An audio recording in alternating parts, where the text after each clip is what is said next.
Hello students, आज अपन depreciation का इलस्ट्रेशन नंबर 27 देख रहे हैं। You are given the following balances on 1 April 2005। Machinery दे रखी है 5 लाख की एंड प्रोविजन फॉर डेप्रिसिएशन आपको दे रखा है 1,16,000 का। Depreciation is charge on machinery at 20% per annum by diminishing balance method, यानी रिटर्न डाउन वैल्यू मेथड है। A piece of machinery purchase on 1 April 2003, कभी खरीदा था 1 लाख का, उसको हमने 1 अक्टूबर 2005 को 60 का बेच दिया। Prepare the machinery account, provision for depreciation account, ये आपको दो बनाने के लिए कहा है। ऑल्सो प्रिपेयर मशीनरी डिस्पोजल, ये मैं नहीं बनाऊंगा, मैं इन दोनों से आपको चीज को समझा रहा हूँ, ठीक है।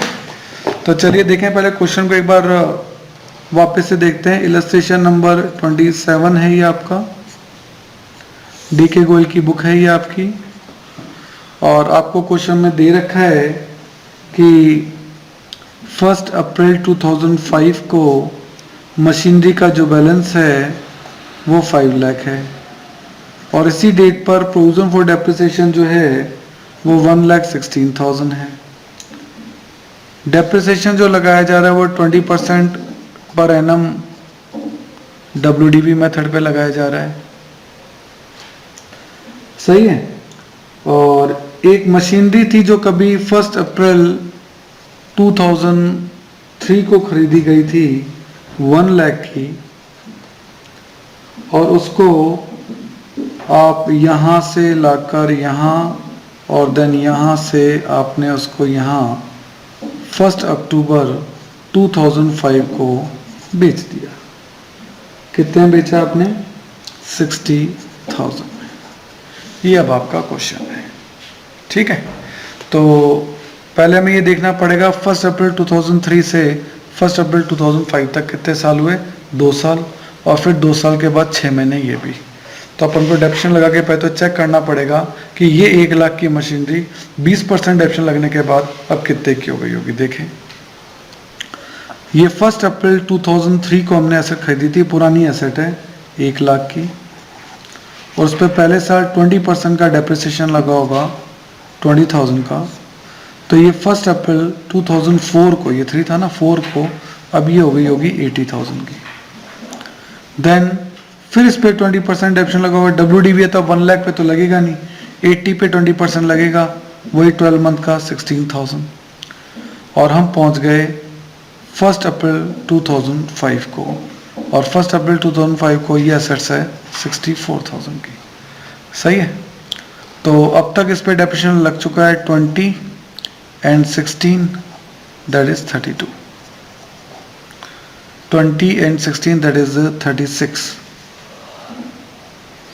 36 का डेप्रिसिएशन जो है वो इस पे लग चुका है। लेकिन अभी ये तो 1 अप्रैल 2005 की वैल्यू है, ये 1 अप्रैल 2005 यानी यहाँ अभी तो 6 महीने और यूज आएगा, तो 6 महीने का डेप्रिसिएशन और लगा दें, तो लेस 20%, लेकिन इस बार केवल 6 मंथ का, और 6 मंथ का जो डेप्रिसिएशन इस पे होता है वो होता है 6400, यानी जिस डेट को आपने इस एसेट को बेचा उस डेट पर उसकी वैल्यू थी 57,600, और डेप्रिसिएशन 6,400 और लग गया, तो टोटल डेप्रिसिएशन आपका हो चुका था 42,400, सही है। तो 42,400 का डेप्रिसिएशन आपका लग चुका था, मैंने डेप्रिसिएशन भी निकाल लिया, और इस डेट की, ये कब की वैल्यू है? ये है 1 अक्टूबर 2005 की वैल्यू, और 42,400 का इस पर डेप्रिसिएशन लग चुका था, ठीक है। तो अब जब इस डेट पर आप इस एसेट को बेचा तो आपने कितने में बेचा? 60 में। तो 1 लाख की आपकी एसेट थी, इस पे 42,400 का डेप्रिसिएशन लग चुका था अब तक, तो चीज बची 57,600 की, और आपने इसे बेचा कितने में?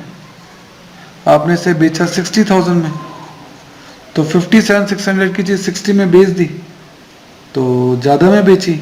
ज्यादा में कितने ज्यादा में बेची सर? 2400 ज्यादा में, तो 2400 का आपको क्या हो गया?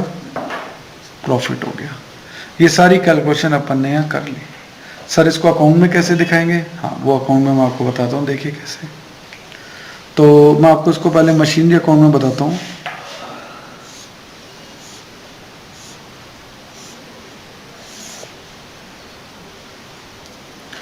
तो जब मशीनरी अकाउंट बनाएंगे फॉर्मेट तो वही है, उसमें तो कोई चेंज नहीं है, वही date particular amount, date particular amount. 1 अप्रैल को जो बैलेंस दे रखा था मशीनरी का था to balance BD, that is 5 lakh. 1 अक्टूबर को आपने इसको बेचा है, तो 1 अक्टूबर को हमें बेचना है, तो हम लिखेंगे बाय बैंक 60,000 में हमने बेचा। 1 अक्टूबर को हमें देखना पड़ेगा किसका प्रोविजन फॉर डेप्रिसिएशन कितना था, तो हमने 1 अप्रैल तक का पहले निकाला था, फिर 6 महीने का और जोड़कर 1 अक्टूबर तक पहुंचे थे। 42,400 का डेप्रिसिएशन इस पे लग चुका था। तो इससे आपको कैलकुलेशन हमने प्रॉफिट की दिखाई है 2400, और ये profit to statement of P&L profit में चला जाएगा। 2400 का आपको प्रॉफिट हो गया। 5 लाख में से आपने 1 लाख की एसेट बेच दी है। अगर आप इनका बैलेंसिंग फिगर निकालेंगे, जैसे यहाँ का टोटल आ रहा है 5,02,400, तो यहाँ भी टोटल कितना आना चाहिए 5,02,400। तो 31 मार्च को यहाँ जो बैलेंस आएगा वो आपका आएगा 4 लाख, क्योंकि आपने 5 लाख में से 1 लाख की एसेट बेची है, क्योंकि आप मशीनरी अकाउंट कॉस्ट प्राइस पे बना रहे हैं। तो ये आपका 4 लाख की एसेट जो है बचेगी, आप कैलकुलेशन करके देखेंगे तो। फिर ये वर्किंग नोट तो खैर आपको देना ही है, साथ में आपको एक प्रोविजन फॉर डेप्रिसिएशन अकाउंट देना है, वो कैसे बनेगा वो भी बताए थे। तो ये प्रोविजन फॉर डेप्रिसिएशन का आपका बैलेंस है। अपन 1 अप्रैल को इसका बैलेंस लिखते हैं बाय बैलेंस BD, और ये बैलेंस आपको दे रखा था 1 अप्रैल को 1,16,000 का। फिर 1 अक्टूबर को आपने एसेट बेची है, तो इस साल उस पर 6,400 का डेप्रिसिएशन 6 महीने का आपने लगाया ही है। फिर आपने 1 अक्टूबर को इस एसेट्स पे लगा डेप्रिसिएशन मशीनरी अकाउंट में आपको ट्रांसफर करना है 42,400, है ना, जो कि ये 42,400 आपने यहाँ दिखाया भी है, ये रहा 42,400, ठीक है। और ये आपने कैलकुलेट भी किया था 6,400 कैसे निकला था, 20% 6 महीने का 6,400, सही है। अब रिमेनिंग एसेट तो 4 लाख की आज भी आपके पास ही है,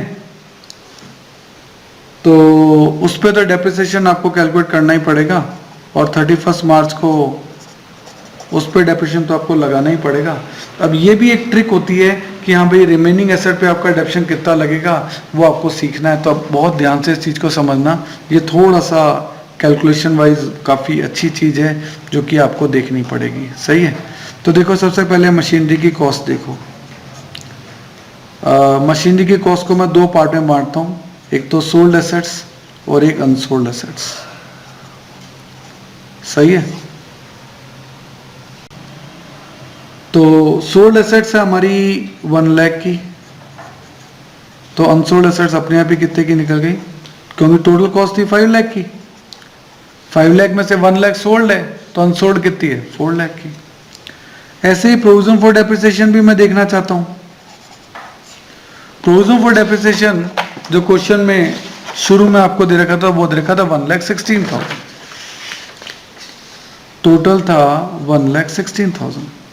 उसको भी अलग अलग कर लो, सोल्ड का अलग कर लो, अनसोल्ड का अलग कर लो, है ना। कब की बात है 1 अप्रैल को, तो 1 अप्रैल